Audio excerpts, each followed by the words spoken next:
네, 안녕하세요. 유민아빠입니다. 휴일 잘 보내고 계시는지요? 네. 오늘 이 방송을 만드는 날짜는 5월 30일입니다. 5월 30일. 네, 일요일에 방송을 만들고 있습니다. 자, 이번 방송에서는요, 언론사나 아니면 증거사 리포트 이런 데서 굉장히 많이 보여지는 두 가지를 갖다 설명을 좀 해드리려고 그래요. 좀 아주 쉽게 풀어가지고 설명을 할까 하니까, 예, 어렵지 않습니다. 예, 하나도 어렵지 않아요. 가수요라는 부분이 있어요. 가수요. 예, 이 가수요. 가수요와 그 다음에 공급망 병목 현상이라는 게 있죠. 예, 공급망 병목 현상. 요 부분에 대해서 설명을 좀 하려고 그러는데, 결론적으로 끝나는 부분은 연준이 계속 일시적 물가 인상 압력이야. 인플레 압력이야. 결국에는 올해 말이나 내년 정도면 풀릴 거야. 인플레 현상? 이거 일시적인 거야. 요 부분으로 결론을 내려고 그래요. 이게 지금까지 뉴스만 이렇게 읽어보면은 지금 현 시점만 설명을 하고 있다 보니까, 그리고 왜 뭡니까? 연준이 자꾸 인플레가 일시적인 거야. 일시적인 거야. 실질 금리는 괜찮잖아. 기대 심리만, 기대 인플레만 올라가고 있잖아. 반대인가요? 예, 아무튼. 예, 계속 그런 얘기를 하고 있는데, 이 부분이 사실은 좀 쉽게 설명을 해줘야 되는데 설명이 잘 되지도 않고, 오히려 이런 부분은 설명 없이 지금 현재 있는 이 상황만 설명을 하다 보니 이해가 잘 안 되는 부분이 있었어요. 그죠? 이거를 갖다가 좀 쉽게 여러분들께 설명을 해보려고 합니다. 자, 제가 기아차를 열어놨습니다. 기아차를 열어놨더니 기아차를 설명하나 보다. 뭐 설명일 수도 있어요. 반도체도 나오고 자동차도 나오니까. 예, 좀 나올 수 있습니다. 예, 일단 여러분들 가수요, 병목 현상 이 부분을 갖다가 가장 쉽게 설명할 수 있는 테마가 하나가 있어요. 뭔지 아십니까? 바로 작년에 나타났던 마스크예요. 마스크. 여러분들 마스크 사시려고 어떻게 하셨어요? 병원에서 그 2장 사려고 줄을 갖다 길게 서가지고 2장씩 샀던 거 기억하십니까? 장당 얼마였죠? 이제 기억도 안 나요. 1,500원이었나요? 2,500원이었나요? 잘 기억이 나지 않습니다. 1,500원 정도였던 것 같았는데 잘 기억이 나지 않아요. 자, 가수요. 마스크에 대한 가수요가 뭐였죠? 예, 마스크에 대한 가수요. 자, 우리나라 마스크 생산량이 저도 잘 기억이 안 납니다만 1일 1,000만 장에서 2,000만 장 정도였던 걸로 기억이 나요. 1,000만 장이라고 했는지 2,000만 장이라는지 기억이 잘 안 납니다. 예. 근데 분명한 거는 충분히 쓸 수 있는 양이었었어요. 그때 당시. 그죠? 그리고 재고량도 충분했었을 겁니다. 그런데 코로나가 갑자기 빵 하고 우리나라에 터지고, 그리고 이와 함께 이게 지속될 것 같다라는 이슈가 나왔어요. 그러다 보니 수요가 폭증했죠. 하지만 생산량으로 따지면 우리나라 인구가 5천만 명인데 이거 가지고 턱없이 부족한 거예요. 그리고 이러한 불안감, 팬데믹이 오래 갈 거다라는 불안감에, 자, 일반 소비자들은 어떻게 됐습니까? 일반 소비자들은, 예, 사재기를 했죠. 사재기 열풍에 들어갔어요. 즉, 적어도 집에 적어도 한두 박스, 즉 50장에서 100장 혹은 100장 이상을 갖다가 보관을 해야지 안심할 수 있었어요. 저도 마찬가지였습니다.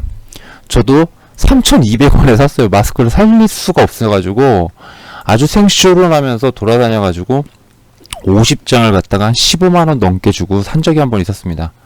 예, 눈물을 머금고. 왜, 불과 한 2, 3개월 전만 해도 장당 3,400원, 4,500원 밖에 안 했던 걸로 기억하고 있었는데 부르는 게 값이더라고요. 그런데 이거 제가 산 뒤에 제가 얼마까지 받냐면 4,200원까지 받았어요. 4,200원까지. 예, 이것조차도 없어서 막 못 판다는 소리가 나왔죠. 말 그대로 하루에 소비되는 양의 수배에서 수십 배 이상이 소비가 되려고 그러는 거예요. 공급량은 일정한데. 그런데 이게 우리나라에서만 있었던 일이 아니죠. 중국, 뭐 다른 나라 다 마찬가지입니다. 그러니까 해외로 수출되는 물량까지도 폭증할 수밖에 없는 거예요. 즉 공급이 딸려져 버리는 겁니다. 공급이 딸려지는데 풀 생산하니까 원부자재에 대한 뭐가 있죠? 원부자재 뭐가 들어가죠? 마스크에 그게 없어가지고 삼성이 구해왔다 막 이랬잖아요. 자, 그것까지 풍기 현상을 빚어요. 그러면서 가격이 또 폭등하는 겁니다. 이게 뭡니까? 가수요에 해당되는 부분입니다. 그럼 병목 현상이라는 게 뭐죠? 이 원부자재를 갖다가 공급을 받아야 되는데 이거를 구할 수 없는 겁니다. 이게 병목 현상인데 여기다 플러스 알파가 있죠. 뭐죠? 유통상에서의 사재기도 또 나옵니다. 유통상. 이 중간 유통상들이 가격이 치솟으니까 어떻게 돼요? 예, 매수를 해서, 그러니까 매점 매석을 하는 거죠. 예, 매점 매석. 예, 말 그대로 사재기, 얘네들까지 사재기를 해가지고 재고로 쌓아놓기만 해요. 쌓아놓고 안 풀어요. 가격은 계속 올라가도록 냅두는 거죠. 예. 이 상황에서 어땠습니까? 정부가 어땠어요? 정부가 통제를 하기 시작했죠. 예, 한 사람당 약국에서 2장씩 반, 장당 1,500원이었나요? 예, 그렇게 해가지고 살 수 있게끔 했습니다. 그러자 2개월여가 지나면서부터 뭐요? 공급망에서의 어떠한 병목 현상이 무너지고 유통상에 대한 강력한 어떠한 그 법적으로 제재를 가하니까 여기서 물량이 쏟아져 나오기 시작합니다. 그러면서 이러한 유통상의 병목 현상과 원부자재 시장에서의 병목 현상이 해소가 되면서 가격이 다운되기 시작했죠. 또한 실수요가 가수요로, 실수요자들이 가수요를 만든 것도 칩에 50장, 100장 이렇게 쌓아놓고 있다 보니 뭐가 됩니까? 예, 이거에 성공한 사람들, 예, 100장, 200장씩 쌓아놓은 사람들은 마스크를 살 일이 없는 거예요. 그죠? 실수요자까지 거품이 쭉 빠져버려요. 일순간에. 빠져버리니까 어떻게 돼요? 예, 말 그대로 가격도 쭉 다운되죠. 그냥 일순간에 쭉 다운됐습니다. 예, 한순간에 쭉 다운됐어요. 예, 지금 보면은 뭐 400원이니 뭐 어떤 데서는 200~300원에도 판다고 하더라고요. 예, 그 정도예요. 예. 이게 가수요가 촉발되고 그 다음에 공급 병목 현상이 생기고 원부자재 시장이 폭등을 하고 이런 어떠한 순환적인 그런 흐름 때문에 일시적인 어떠한 요인들 때문에 이렇게 되는 겁니다. 그러면은 연준에서 말하는 물가 상승 압력이 그냥 일시적인 거야. 내년에는 떨어질 거라고 봐. 100% 떨어진다? 이게 이걸로 설명이 다 되는 겁니다. 이제 이해되시죠? 자, 이거를 반도체와 완성차로 갖다 한번 설명해 볼까요? 그럼 더 쉬워집니다. 자동차 완성차 업체가 있어요. 현대차, 기아차가 있습니다. 포드도 있고, BMW도 있고, 벤츠도 있고, 그죠? 예, GM도 있겠고요. 예, 다 있을 겁니다. 자, 이 완성차 업체가 소비 시장은 늘어나요. 그런데 완성차 업체가 생산을 갖다 못합니다. 예, 왜? 아니, 이게 공급망 병목 현상이 생긴 거예요. 병목 현상이라는 건 뭐냐면 시스템 반도체 부분에서 생산이 되는 양이 안 되는 겁니다. 조절이 안 되는 거예요. 이게 왜? 시스템 반도체 업체들이 향후 완성차 시장이 축소될 걸 생각해가지고 이 라인을 갖다가 뭐 스마트폰이니 뭐니 해가지고 다른 데로 바꿔버렸어요. 그러다 보니 생산량이 줄어들었는데 여기서는 뭡니까? 오히려 수요가 늘어났죠. 수요가 늘어났어요. 수요가 늘어나니 뭐 어떤 현상이 생겼죠?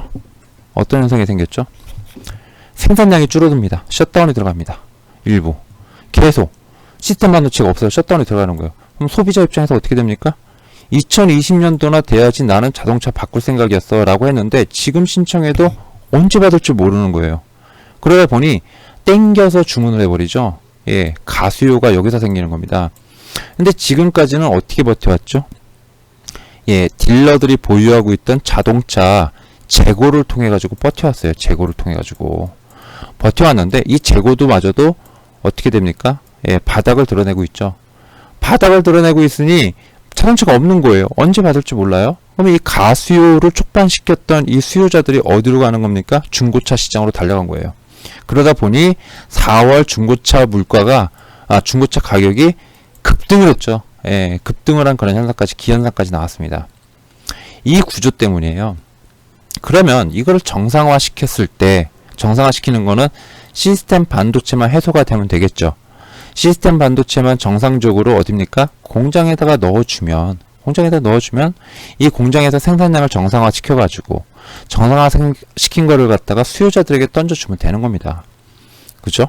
그러면은 가수요자들이 일부 땡겨왔다라고 하더라도 실소요자들, 즉 지금 뭐 얘네들이 마스크처럼 뭐 차를 갖다가 뭐 5대, 10대, 20대 우리가 이렇게 삽니까? 아니죠. 한 대죠.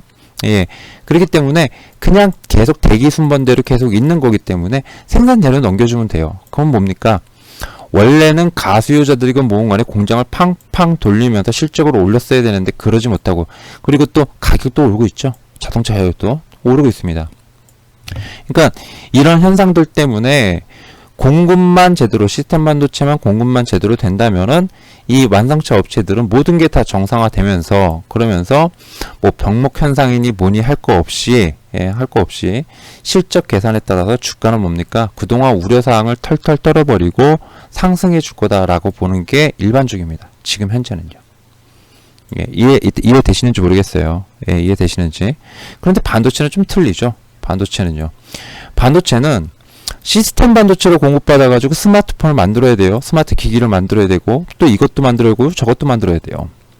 그렇겠죠. 그런데 문제가 생겼어요. 세트 업체. 세트 업체에다가 반도체를 공급했는데 이 세트 업체가 공장을 갖다 중단을 자꾸 해요. 왜 중단해? 코로나 때문에 중단하기도 하고, 그리고 또 시스템 반도체 때문에 또 중단을 하게 됩니다. 부품 수급이 여의치가 않아가지고. 이건 병목 현상이죠. 수요는 어떻게 됩니까? 우리가 뭐 스마트 기기나 PC, 컴퓨터, 노트북 이런 것들을 갖다가 한 대 사지 이거를 없다, 이거 공급 부족이다, 가격이 막 오른다라고 해가지고 막 몇 대씩 사나요? 아니죠. 아닙니다. 그냥 한 대만 사는 거예요. 그죠? 한 대만 사는 겁니다. 내년에 바꿀 거 미리 땡겨가지고 바꾸나요? 아니에요. 아니라는 겁니다. 그런 것도 아니에요. 그죠? 자동차하고는 또 틀립니다. 마스크하고는 더더욱 틀리고. 자, 이러다 보니 시스템 반도체는 공급량이 부족한데 일반 메모리 반도체는 일단은 수월해요. 그럼 얘네들 입장에서 근데 메모리 반도체는 가격이 또 오르고 있어요. 왜? 원자 시장이 오르니까 이 메모리 반도체도 같이 오르는 거예요. 같이 오르더니 얘네들 입장에서 뭐예요? 미리 가주문을 내놓는 거죠. 가주문. 가주문. 재고를 갖다 쌓아두기 위한 가주문을 내놓는 겁니다.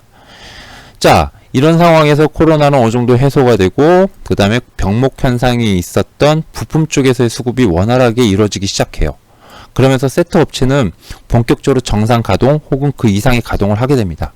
근데 이렇게 정상적으로 가동을 하려고 그러니 뭐가 나오죠? 가수요로 잡아둔. 그러니까 미리 혹시 몰라가지고 반도체 메모리를 갖다가 미리 선주문해 놓은 거예요. 미리 재고로 쌓아두려고. 그렇겠죠. 그러면은 이게 정상화되면은 기존에 선주문해 놓은 게 이걸로 갖다가 쓸까요? 아니면 계속 얘를 할 때 주문상을 그대로 유지할까요? 모른다라는 거예요. 이걸 모르니까 반도체 쪽이 아무래도 주가가 다소 지지부진한 거예요. 보시면은 딱 아셔요. 자동차랑 반도체랑 이거 두 가지만 딱 비교해 놓고 보면요. 자동차가 이렇게 양봉이, 주간 기준으로 양봉이 이렇게 나왔다 그래가지고 센 거 아니에요. 세다고 말씀드리는 거 아닙니다. 요런 이유 때문에 덜 빠졌어요. 자동차가. 오히려 메모리 반도체, SK 하이닉스나 아니면 삼성전자가 자동차보다 좀 더 빠진 게 있습니다. 이런 부분들 때문에. 즉 병목 현상만 어느 정도 해소가 되면은 자동차 같은 경우는 불확실성 해소 이렇게 보는데, 메모리 반도체는 가수요에다가 실수요, 실수요 부분이 있잖아요. 그러면 가수요라고 그랬나? 가주문? 가주문 낸 거에다가 실수요까지 더해져 가지고 함께 증가를 해줬으면 좋겠는데 그러지 못할 것 같으니까 이런 거예요. 다만 시장에서는 그럴 위험이 그렇게 없어 보여 라고 하는 이유가 뭐냐면, 바로 제조업 지표 있죠? 제조업 지표 아니라 재고 지표예요. 재고는 계속 떨어지고 있거든요. 미국 재고율은 계속 떨어지고 있다는 겁니다. 즉 재고율이 계속 떨어지다 보니까 재고도, 실수요가 살아나고 생산량을 증대시키니까 실수요도 살아나는데, 기존에 가주문 냈던 것도 재고가 계속 떨어지니까 요거까지도 더해지면서 정상적으로 얘도 유지될 거야 라는 기대감이 있는 거예요. 그러니까 혹시 몰라서, 그러나 일단 돌다리를 두들겨 보자, 얘가 진짜 살아있는지 안 살아있는지 한번 지켜보자 라는 생각에 일단 반도체부터 두들겨 팼다라고 보시면 됩니다. 이건 거라 저는 이렇게 이해하고 있어요. 이렇게. 물론 이제 여기서 완성차라는 거는 가전업체 있죠. 이런 거하고 똑같다라고 보고요. 이런 거하고 똑같다라고 보고 있습니다. 자, 뭐가 될지 모르겠어요. 그죠? 뭐가 될지 모르겠습니다. 어떻게 될지 모르겠습니다. 그러나 분명한 거는 나쁘게 보는 곳은 거의 없어요. 외국계 증권사들도 그렇고 뭐 우리나라 증권사는 더더욱 그렇고, 물론 목표 주가가 좀 다운되긴 했지만은 이거를 갖다가 나쁘게 보는 증권사들은 일단 없다라는 겁니다. 예. 허나 시장은 그래도 모르니까 이 가수요 부분, 이 부분을 일단 좀 확인 좀 하고 가자 라는 의견이 팽배하다 보니 완성차나 혹은 어떤 이렇게 세트 업체라고 그러죠. 예, 결국에는 완성된 제품을 만드는 회사. 예, 제품을 만드는 회사. 이 회사들의 주가를 보면은 아무래도 반도체나 이런 부품주들, 반도체도 결국은 부품이잖아요. 그러니까 이런 부품주들에 비해서 상대적으로 좀 견고하고, 공급망에서의 어떤 병목 현상이 풀린다라는 그러한 기미만 보여준다면 이쪽 세트 업체들은 좀 먼저 뜰 가능성이 높아요. 그러나 부품 업체들은 좀 더 좀 지켜보고 진짜 수주가 지속적으로 유지가 되는지 혹은 그 이상 나오는지 요걸 확인하고 가려는 게 아닌가 싶다라는 겁니다. 제가 지금 없어요. 주식이 없어요. 그런데 반도체를 살까? 자동차를 살까? 가전을 살까? 어떤 걸 살까? 부품을 살까? 세트를 살까? 이 고민을 한다면 저라면 세트를 삽니다. 일단은. 그리고 그 다음에 부품을 살 것 같아요. 뭐 개인적인 생각이에요. 예, 개인적인 생각입니다. 마스크만 봐도 딱 나와요. 마스크는 수요가 확 줄어버리죠. 이미 다 샀기 때문에. 그죠? 그런데 그러지 않다라는 거. 이쪽 분야는.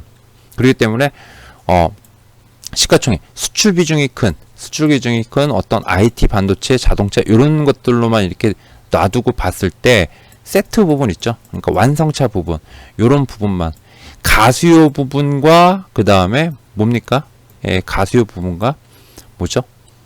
그 공급망, 병목 현상, 요 두 가지 요인만 놓고 봤을 때는 오히려 세트가 좀 더 우위적이다.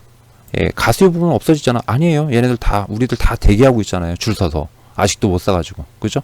그게 갑자기 공급망이 괜찮아졌다. 생산량이 정상화됐다라고 해가지고 가수요가 없어지는 거 아니잖아요. 계속 줄 서서 대기하고 있는 상태잖아요. 받으려고. 그죠? 그러니까 상관없다는 얘기입니다. 예, 그런 구조로 설명할 수 있을 것 같아가지고 마스크로 설명하면 좀 더 쉽겠다 싶어가지고 이렇게 방송을 한번 만들어 봤습니다. 자, 다음에는 제가 반도체와 그 다음에 반도체 소부장 어떤 게 더 우위일까, 이 부분에 대해서 한번 설명을 해봐 드리려고 하겠습니다. 설명을 해보는 시간을 갖도록 하겠습니다. 이상 유민아빠였습니다. 감사합니다.